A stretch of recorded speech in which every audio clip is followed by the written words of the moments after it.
Of course, on April Fool's Day, the foolishness would begin. But that's okay if Bill Self is still hanging around and Mike Gundy has that Big 12 title swagger. You are Locked On Oklahoma State, your daily podcast on the Oklahoma State Cowboys. Part of the Locked On Podcast Network. Your team every day.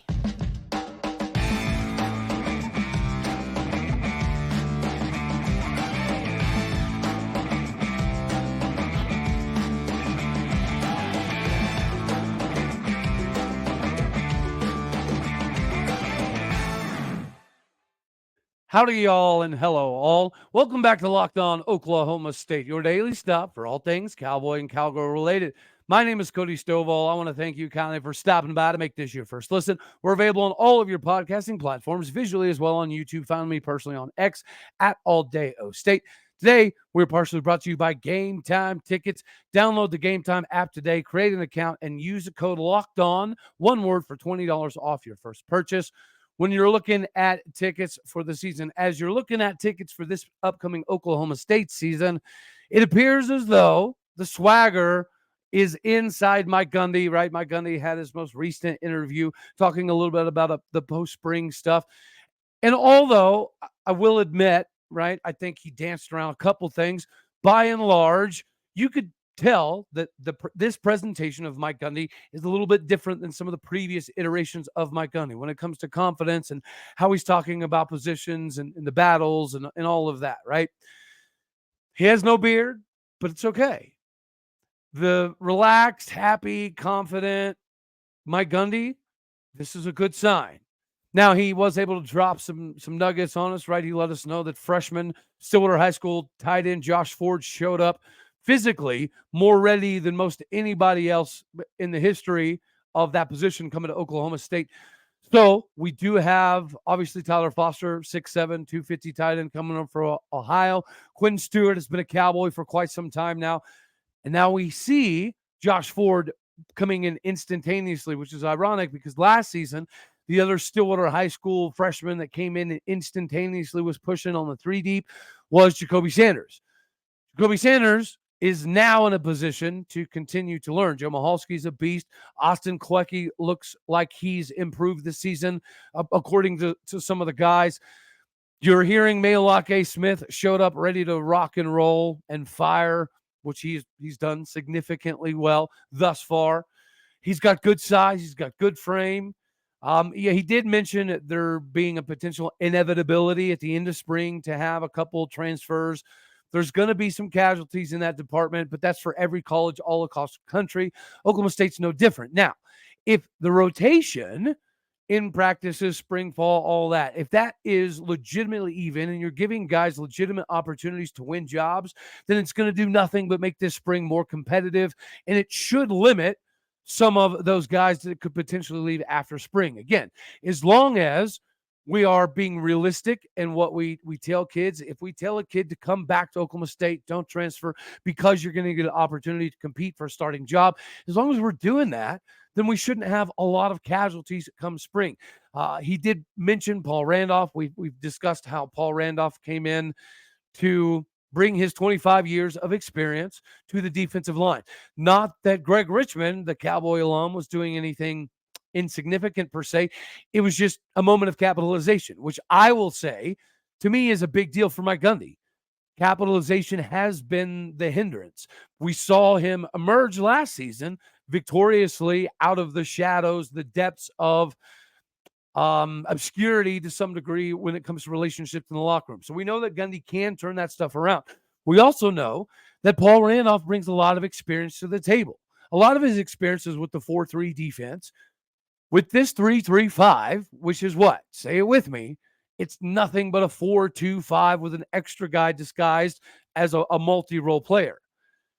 Well, Paul Randolph gets to experience that. And when we do have Colin Oliver put his hand in the dirt or creep up to be a stand-up fourth defensive end, then we're essentially in the 4-2-5 anyways. And the 4-3 is what he's comfortable with.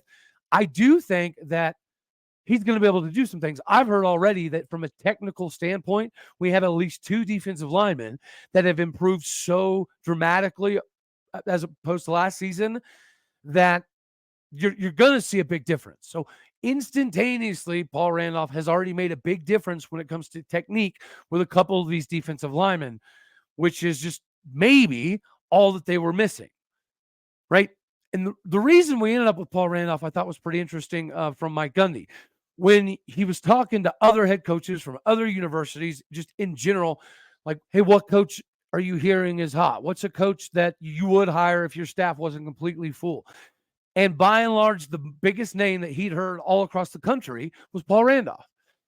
From other coaches that have full staffs in Power 4, Power 3 football, they're telling Mike Gundy, if I had to make a move, it would be Paul Randolph. If I had to fire my coach, I'd go after Paul Randolph. So after hearing that enough times, thank goodness, that's the guy that Mike Gundy went after. We showed that we're able to get some heavy hitters when we were able to get Derek Mason to come over from Auburn. Now you're getting Paul Randolph, who has experience at Texas Tech. He has experience up in the Big Ten, obviously. And then we get to steal him from Indiana. Statistically, every year that he's been a coach, the defense has improved from the tackles for loss and stats standpoint. His rush defenses have improved in most of his career. If we are a team that completely shuts down the run and forces you to pass, and you don't know what to key off when it comes to safety because you think you're reading off of Kendall Daniels, but then at the snap, Kendall Daniels is blitzing and Cam Epps is the one backing up to take on the free safety responsibilities. Or you could have Trey Rucker or Lyric Rawls switch with Epps that can switch with KD. Guys, this defense is going to be crazy. Mike Gundy should have this level of swagger. He did mention that there should be a tick up in year 2 for Brian Nardo. We've discussed that as well. If you compare the schedule to last season, the bye weeks actually are very beneficial to Oklahoma State this season. The biggest thing for Brian Nardo is just getting the production, right? The play calls are there. The understanding of the other offense's tendencies are stuff that Brian Nardo's already figured out, right? Mike Gundy mentioned last season he was kind of learning on the fly. Of course, you can watch film from previous seasons, but this season will be different because now he's actually been through the Big 12 fire. He's played games against Kansas State, TCU. He's played games against some of the heavy hitters like KU, OU, Texas. This season, Brian Nardo will be significantly more prepared for his film analysis and preparation and game planning for opponents, which is another reason why we should see a big tick up. He talked about needing to become more efficient this season on the defensive side of the ball. We're going to treat Ollie a little bit different. I hope that's true, right? Because last season, Ollie would have been higher up in the Heisman campaign if he would have got more carries the first 4 weeks of the season, of course. But then you look at the back end of the season, he still ended up with 295 carries, over 1,700 yards. So production was there. But again, if we were to take into consideration, if Ollie is the main guy starting next season, those first 4 games, could he have rushed for 2,000 yards? Absolutely. But could his ankle injury that hindered him from really playing against Texas in the Big 12 title game, could that injury have popped up sooner? Is 350-something carries feasible for any player unless you're Derrick Henry? Probably not. Is Ollie Gordon kind of on that Derrick Henry level? Well, I'd say yes. But still, you have to have the other packages. I think A.J. Green is going to be that package. A.J. Green, the same A.J. Green that just transferred from Arkansas, was about to be on the show, which we'll talk about in segment number 3. So my regulators, everybody out there, make sure you hang on tight. It's going to be a good one. It's going to be a fun one. But yeah, I think Mike Gundy said a lot of interesting things in the interview. I do think that you could see that he's presenting much more confidence than previous.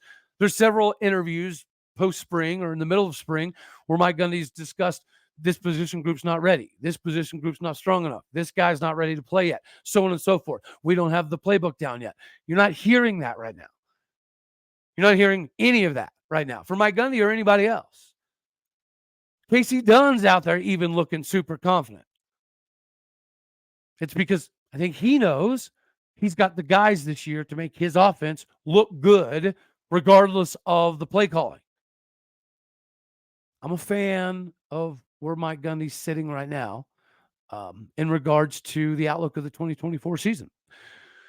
She's like, you should also be pumped up and fired up for the 2024 season by getting squared away with game time tickets. Guys, you already know when you're rocking and rolling with game time, there's so many benefits. Whenever you're trying to schedule, a game or a concert or an event, you got to worry about the hotels and the rental cars and drive time and all that fun jazz.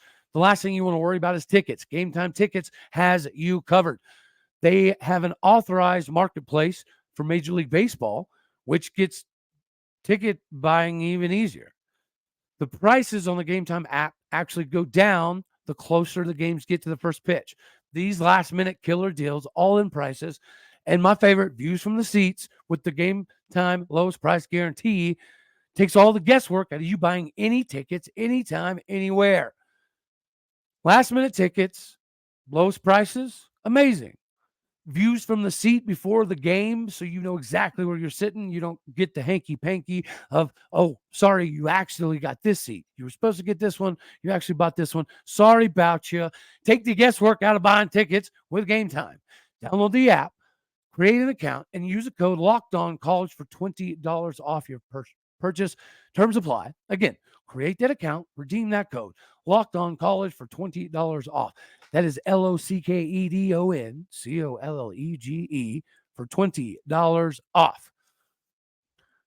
So now we'll roll right in here to basketball. And yes, the rumors of Bill Self being involved are legitimate. Bill Self has had conversations and meetings with Chad Weiberg. From what I've gathered, it's been multiple meetings, not just one fly-by-night. But there was some major obstacles at the end of the day when it came down to securing Bill Self as the guy. And ironically enough, it wasn't his $5 million buyout from KU. There's other stuff that Oklahoma State basketball just doesn't quite have yet. We don't provide yet that makes it make sense for Bill Self to become a Cowboy. But again, I think we all have to take a moment and give Chad Weiberg a little bit of gratitude here. The fact that you were able to get conversations with Bill Self, pretty big deal. Now, you guys know my stance. I think it's been Steve Lutz for a while now. I think he's been kind of the quote-unquote safe pick. Of course, we're going to go for home runs. We're going to try for Bill Self. We're going to try for Danny Sprinkle. We're going to try for Darian DeVries. But realistically, Steve Lutz has fit the best this entire time, right? From the KU game in Gallagher-Iba where Sam Presti came to watch and came to talk to Chad Weiberg, since that day, I firmly believe Steve Lutz has been the main character in this search. So on April Fool's Day, even though we're seeing some foolishness from Oklahoma State, I don't think it's in regards to the basketball coaching search. Now, if it's not Steve Lutz or it's not the miracle of Bill Self, then I think is when we start tiptoeing into some issues. You know my thoughts. If we do tiptoe into those issues, Doug Gottlieb would be a better hire than Ben McCullough. Like, Chad Weiber's been catching some heat because you're seeing all these names that we did go after or should have gone after are already going to other places. It is what it is. But again, I think that's why it circles back to Steve Lutz. Now, why would Steve Lutz not have already been announced today? Which that's what I was waiting on for this episode, to be honest with you. I was waiting on the announcement of Steve Lutz. Therefore, it would be the meat and taters. But we haven't heard that announcement yet. So why would this be taking so long? Well, let's just envision Chad Weiberg trying to play it intelligently. And let's say Chad doesn't want to get in another tight spot like we were with Travis Ford and we were with Mike Boynton. Therefore, it makes the most amount of sense to offer a 3-year deal, right? 4-year deal. I don't even think that the monthly or the year salary would be much of a contentious issue at the moment.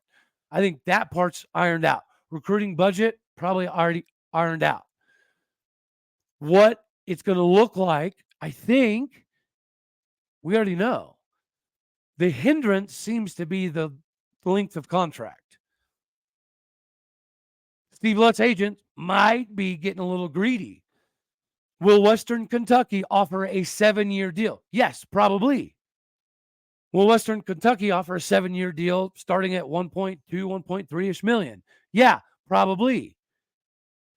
But nobody is going to give somebody a 7-year deal right off the bat. Not Oklahoma State and any of the other places that were looking for coaches or still are looking for coaches, right? Your Michigans, your Louisvilles, they're not going to give somebody a 7-year deal right off the bat unless it's a Bill Self caliber guy. So if Steve Lutz agent is asking for more than 3 years, okay, that makes sense, right? You'd like to give yourself a little bit of a buffer zone. So let's just say that they are asking for 7 years, and we're saying no, 3 years. Maybe 5 years is the perfect meeting point. I think 5 years is too long, right? Because again, these are similar contracts we've given to Travis Ford and Mike Boynton at some point in time in their coaching days in Stillwater, and it killed us. It took a proud Elite 8, Sweet 16, Final Four style team year in and year out to we're not even sniffing making the NCAA tournament. We're not even sniffing making the NIT with multiple top 10 recruiting classes. That doesn't make sense. It also doesn't make sense for Steve Lutz or anybody else to be asking for a 5, 6, 7-year deal. Okay, 5 years it's somewhat understandable, and it's fairly normal. But anything beyond that is crazy talk. I'd rather do a 3-year contract at more money, like 1.5, 1.7 million a year. I don't think that the salary or budget is a concern with Steve Lutz. To my knowledge, it's duration of contract. I don't really know what direction Chad moves from there. Right? He's in a slightly odd spot. If they're asking for a bunch of years, we'll see. But regardless, if it's going to be a Steve Lutz or even a Josh Schertz type, it should be named soon. Our players like Eric Daly, Brandon Garrison, Javon Small, they're waiting to have meetings with the new coach before they make decisions. But let's be real. The longer we wait, the more difficult their decision is to make, because that means that's more opportunities and more time that other schools are getting in. Even if you're like a Brandon Garrison and you're not physically, verbally talking to other schools, third-party people, they're passing the word on, hey, this is what this university is offering. This is what this university is saying. It is what it is. Our old coach for a year, Brad Underwood, just covered this. I reposted it on Twitter. Do I like Brad Underwood? No. But what he said was 100% legitimate. Nowadays, coaches are trying to prepare for the Elite 8 and Final Four while also sitting outside on the phone with several transfers. That's the world we live in. So if you don't get a coach in there to have these meetings with these guys, then we're in a bad spot. And why I think it's important to name somebody like a Steve Lutz pretty soon is Steve Lutz's retention of roster when he went from Corpus Christi to Western Kentucky was really good. So whatever he's sales pitching people, it works. When he goes to a new school, most of those dudes end up staying. But the more we linger this thing around, the more difficult it becomes to keep the roster together, in my opinion. So hopefully we're pretty close to an end here. I think we are. I expect a coach to be named today or tomorrow. I'd be very surprised if when we go live Wednesday night, we haven't already named a coach. I would be very, very surprised. All right. We're going to talk about that amongst other things in segment 3. But real quick, I got to remind you guys, Amazon Fire TV is what? It's fire. It's your destination for sports. Whether it be live games, highlights, or in-depth analysis, Fire TV offers an amazing viewing experience with the smart TVs, as well as the Fire Stick TV that you can plug right in. They've got millions of movies and TV episodes, as well as free and live TV. Whether it's opening weekend for baseball, March Madness, or you're just wanting to have fun and watch a constant supply, Fire TV has you covered as well. They deliver the best videos from your best sports brands for free. And that includes all of us here at Locked On. And most of your big-time pro leagues, college conferences are mixed in as well. Fire TV lets you dive into all the in-game analysis, highlights, and much more. Plus, if you're into entertainment, news, gaming, travel, and cooking, they have that as well. So make sure you go check out Fire TV and Fire TV on Alexa devices today. If you haven't yet, you should. Don't be kicking them tires. Get in there. Find out what Amazon Fire TV has for you. Learn more by going to amazon.com/lockedonfiretv. Again, that is amazon.com/lockedonfiretv. Make sure you go there today to enhance your viewing experience for all sports at all times. All righty. Now we get to roll into Texas. Gets beat, the number 2 team in America, the number 2 team in the Big 12, loses the series to Oklahoma State. Tip your cap, ladies and gentlemen. Lexi Kilfoyle looked good. I think that the pitching staff in general was pretty solid. The defense was phenomenal. We came up with timely hits when we needed to. And I'll tell you this, when you watch all 3 games, and yet Texas did win one game 2-1, but when you watch all 3 games, we look like the better team. All 3 games. Texas has been heralded as, a team that could possibly creep up and get OU. Is this the year that OU is gettable? Well, Texas has been propped up as the team that can get them. Maybe it's time we start propping up our Cowgirls. Of course, I'm not talking about us. I know y'all are all in and all on board with pumping up the Cowgirls. If we continue at this rate, we broke an attendance record in Stillwater. I think it was 1,748, something like that, 84. But there's more people that want to be there, right? This is the beauty of this conversation. We put almost 1,800 people in the stadium that holds, I think its official capacity was like 700 people. I might be wrong. It might be 1,000 people. I don't know. I just know that we have added wooden deck seating party coves. We just keep adding more and more wood to the fences to kind of create, we've built our own stands basically surrounding the outfield. We're building that. People are showing up with 2x4s and nails to build little party coves that are absolutely wild. And I will admit, it's actually really cool. And the fans are very, very, very much behind it.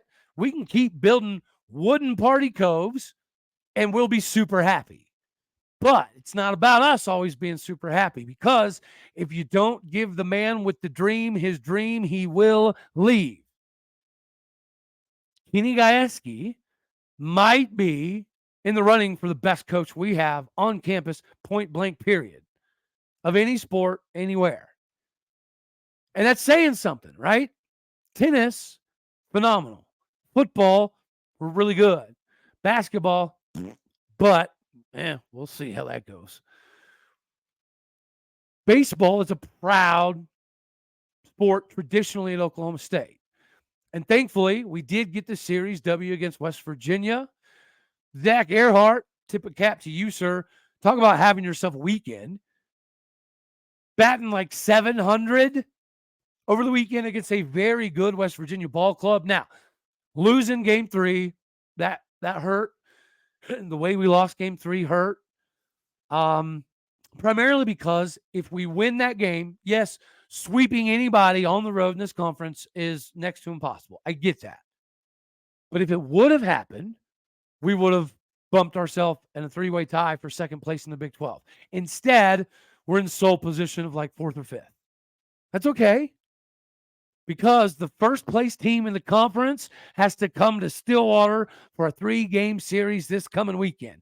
It's Bedlam baseball, baby. They're first place. We're like fourth place. Let's answer the bell. Let's show the world that a Big 12 title in baseball every single season is the expectation. I know some people say I sound negative sometimes when I say the expectations are Big 12 title or bust in football. Expectations are win a regional or bust in baseball, to make the tournament and win a game in basketball, to go to the equivalency of Omaha, aka Oklahoma City, every other year in softball, winning a national title once every 4 or 5 years in golf or wrestling. These are not unreasonable expectations, I don't think. I find it funny when I catch grief for being negative, for holding our coaches to a high standard. But if we don't give Kenny Gajewski the stadium he deserves, eventually it's gonna come to a pass, right? We're gonna butt heads. He's being patient right now, and I think OU, being the top dog, the juggernaut of softball, that might be the only hindrance, right? But let's just paint a perfect scenario here. Do I think we're going to beat OU in the series this year? No. Do I think we're going to beat them in the Big 12 title game for one game set? Yeah, I do.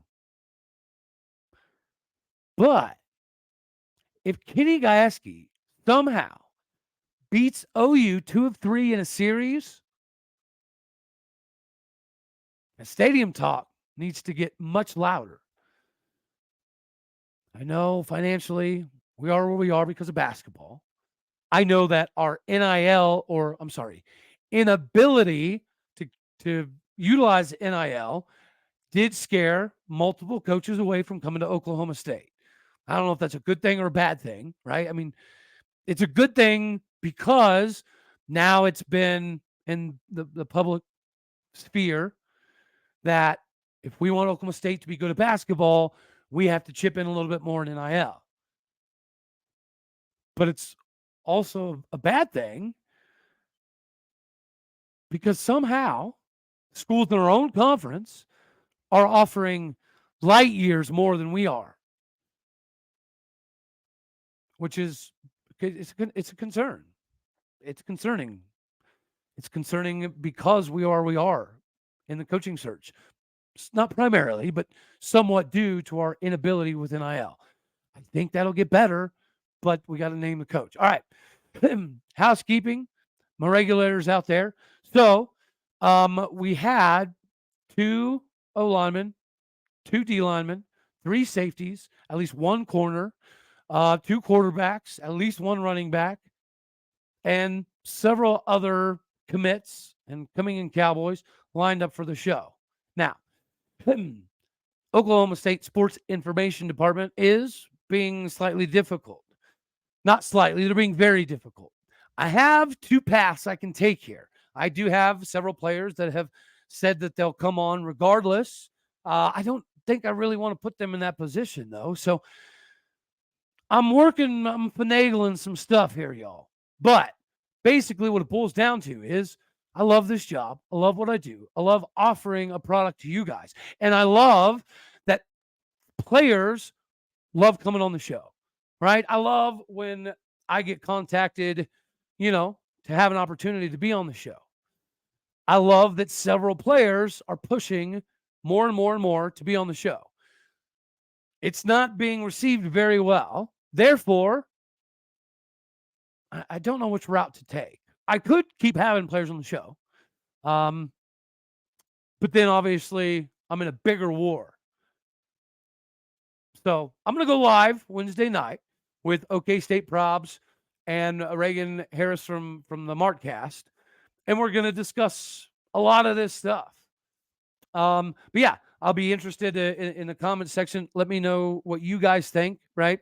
Obviously, it's a travesty that we're all being deprived. But here, and the biggest reasoning for having this discussion live, we're going to talk about basketball. We're going to talk about different position battles with Reagan and Keaton. But we are going to talk about the media stuff too, because players want access to stuff. They want more visibility, and they want to have fun, right? That's the key. They want interaction with the fan base in a fun way. I'm sorry. Some of them don't want to sit down with some people that have been offered, even if they're getting paid to do it, because it's boring and it's pre-rehearsed and it's all choreographed and it's all softball stuff. They don't like it. They like stuff like this. So let me know what you think. What direction do we go? Do we fight the system and just keep doing what we're doing? Or do we attempt to play a little bit more ball? I don't know. But anywho, catch the next episode. Make sure you catch. We do still have Leon Johnson coming on.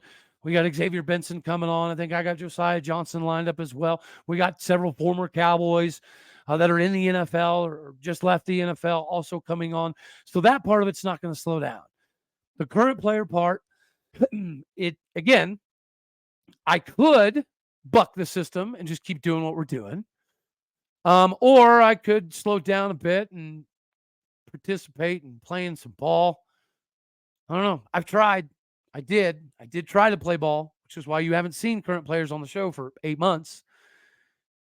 But eventually, it reaches an impasse, right? Eventually, it reaches a point where I have more players that want to come on than I have people telling me not to have them come on, if that makes sense, right? And the beauty of it is it's going to get easier. It's going to get better. But we'll talk about that stuff Wednesday. All right, y'all. That's all we're going to have for this one right here. My regulators, I love you. Appreciate you. Hit the like button. Dislike it if you don't. Share, comment, subscribe. Yeah, we got a battle to take on here. There's different ways I can go about it, so I'm curious for y'all's input. All right, y'all. You know I love you. As always, God bless. Go Pokes. Thank you for tuning in to make this your first listen here in Locked On Oklahoma State. You could be anywhere. So happy you choose to be here. My podcast, some people out there, the bricks, the foundation, the bread and butter. Go do what you do. Hit the stars. Leave a review. Let me know what you guys think as well. I'll try to tune in for the live show Wednesday evening. Should be around 7, 8-ish o'clock. Still working on the time to narrow down with the other fellows, but it'll be fun. We'll talk basketball. We'll talk football. We'll talk media. But yeah, it's almost time for the regulators to mount up on this one, y'all. All righty. You know the drill. Later, taters.